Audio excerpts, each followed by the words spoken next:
Σήμερα θα σας πούμε το 10 πράγματα που λένε οι γονείς ψέματα στα παιδιά τους. Πάμε. Είναι ένα βιβλίο, αυτό το μάτι, θα συμβάλλει ένα νόμο για το νουκλεάρι. Ή το άλλο. Ότι θα βγαίνει εσείς καλά και να σας αφήσει να βγω την ιδέα του και να το Και λένε ότι θα πάμε λέει στο χιτρό. Ενώ τι κάνουμε, πάμε σε παραγώνα, σε λεπτά. Μετά το πράγμα σου λένε ότι όταν πας στο χιτρό, μετά σου κάνουν ένα εμβόλιο. Σου κάνουν ένα εμβόλιο και αυτό καθόλου δεν είναι. Πρέπει να πεις 2 λεπτά, μετά και θα περάσεις το εμβόλιο. Τρία. Θα νιώσεις τώρα. Ναι ρε, όχι. Μήνα κάτω.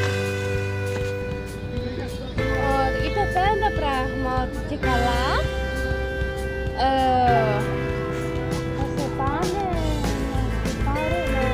να πάρω για κομμωτήρους στο μελάρι.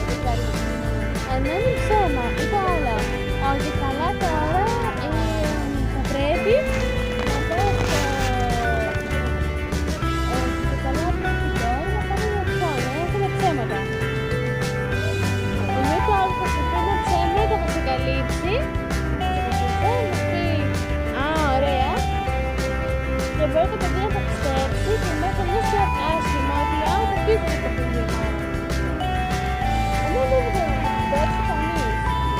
Ό,τι και αν είπες. Αυτό λένε, ότι... Και το άλλο, ότι αυτό με το νερό το δοντιό του σπάρτο δόντι είναι ψέματα.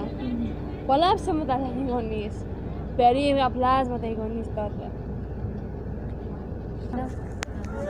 Και μετά το άλλο ψέμα είναι ότι όταν φωνάζουμε τα παιδιά. Δεν Δεν είναι τσίπησες. ωραίο. Καταλαβαίνω, δεν είναι ωραίο. Αλλά σου λέει οι γονείς σταμάτα. Αν σταματήσεις θα πάμε το απόγευμα βόλτα. Το παιδί μπορεί από μόνο του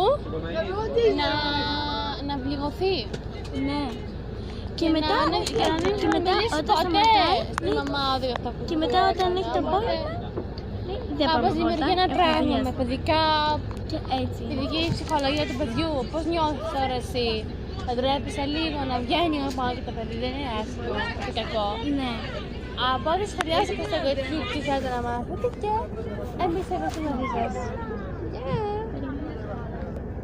Εάν φτάσετε μέχρι εδώ, ευχαριστούμε που φτάσατε. Και τα γνωρίζουμε με Δευτέρα και Παρασκευή. Γεια!